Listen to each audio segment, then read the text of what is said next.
मैं भूल गया सब छंद और उनके पैमाने, ये मुझे लगे पैबंद कोई माने ना माने। मैं भूल गया सब छंद और उनके पैमाने, ये मुझे लगे पैबंद कोई माने ना माने। अरे मन के अविरल भाव उमड़ते रहते बहते, फिर भी जाने लोग उन्हें कविता क्यों कहते। मन के अविरल भाव उमड़ते रहते बहते, फिर भी जाने लोग उन्हें कविता क्यों कहते हैं। ऐसे अब उसमें है बीज, नन्हा सा है बीज भले ही कितना अतुलित बल है। नन्हा सा है बीज भले ही कितना अतुलित बल है, उसके भीतर छुप कर सोया जग का स्वर्णिम कल। नन्हा सा है बीज भले ही कितना अतुलित बल है, उसके भीतर छुप कर सोया जग का स्वर्णिम कल है। नई सृष्टि का उद्घोषक वह, नई सृष्टि का उद्घोषक वह, गहरे पानी बैठ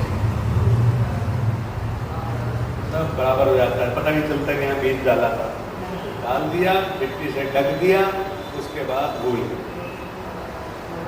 लोग, भूल गए कि यहाँ बीज। नन्हा सा है बीज भले ही कितना अतुलित बल है, उसके उर में छुप कर सोया जग का स्वर्णिम कल है। नई सृष्टि का उद्घोषक वह, गहरे पानी बैठ अपनी शक्ति को पहचाने अंधकार में बैठ। मिट्टी के इस मर्त्य रूप को, मिट्टी के इस मर्त्य रूप को मिट्टी में बिखराता, नित्य हरित हर्षित होता, निज व्यापकता सरसाता। मिट जाता अस्तित्व बीज का, मिट जाता अस्तित्व बीज का वृक्ष रूप होने में, लेकिन देखो वही लगा है उसके हर कोने में, उसके हर कोने।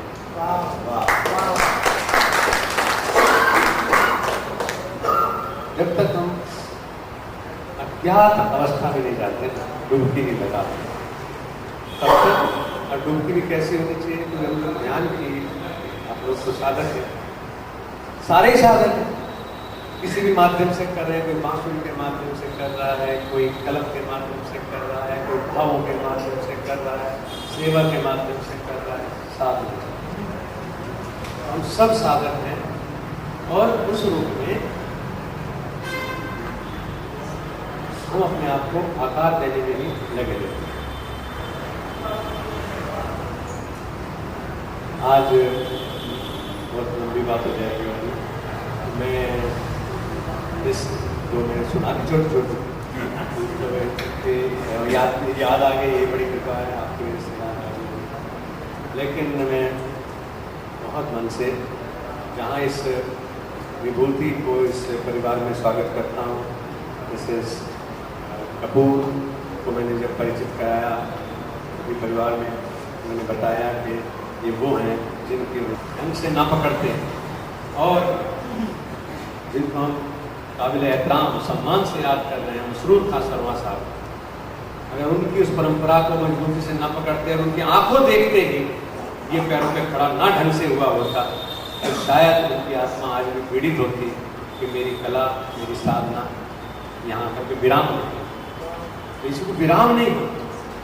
अनेक जावेद पैदा हों और अदाकार जीवन के जो नाट्य है, जीवन का जो रंगमंच है, उसमें सफलतम, क्योंकि जिस समय जो इस समय सांस्कृतिक प्रदूषण का दौर चल रहा है, तहजीब खत्म हो रही है, मर्यादाएं जो हैं उनके मूल्य नहीं गिर रहे हैं बल्कि मर्यादाएं टूट रही हैं। तो इसको अगर कोई बचा सकता है, क्योंकि तो पढ़ने का अब रिवाज नहीं है।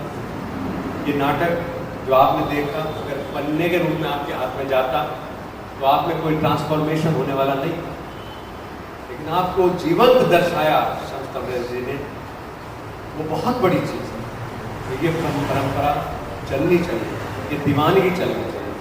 उनको मैं नमन करता हूँ, भले ही आयु में छोटे हों, लेकिन हम रूहानी तौर पर सब बराबर होते हैं। आत्मा को न स्त्री के रूप में जानते हैं, न पुरुष के रूप में जानते हैं, न बच्चे के रूप में जानते हैं, न बूढ़े के रूप में जानते हैं, वो शाश्वत है। उस रूप में आपको मैं प्रणाम करता हूँ। ये जो वट वृक्ष है श्री कमल देव कपूर जी के रूप में हमारे सामने, मैं 18 मिनट में जो 3 घंटे के सिनेमा में हम कुछ नहीं लेकर के आ सकते, इन 18 मिनट की वैसे कई 3 घंटों से हम तुलना नहीं कर सकते। वैसे कई 3 घंटों से तुलना नहीं कर सकते। एक व्यक्ति ने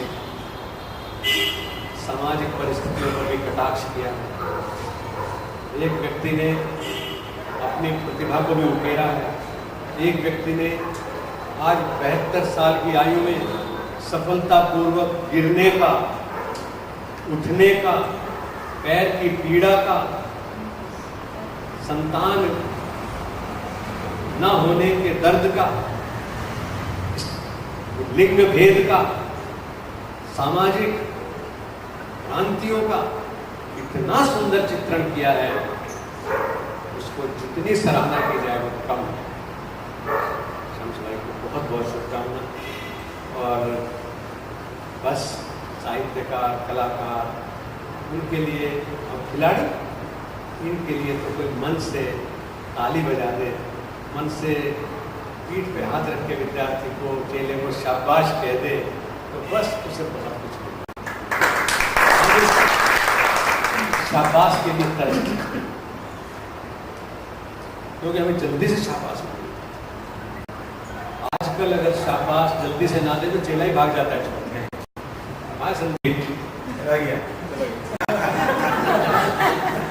बोलो, चोट सही जगह थी। ये सहज है, बहुत धैर्य चाहिए शेप लेने के। तराश मैं गया था पिछले दिन माँ सरस्वती का विग्रह लेने के लिए, वहाँ पत्थर के टुकड़े, पत्थर छोटे लिए हुए, पूरा संतरा चश्मा लगाए हुए, हथौड़ी छेनी हाथ में लिए हुए बनाते चले जा रहे थे।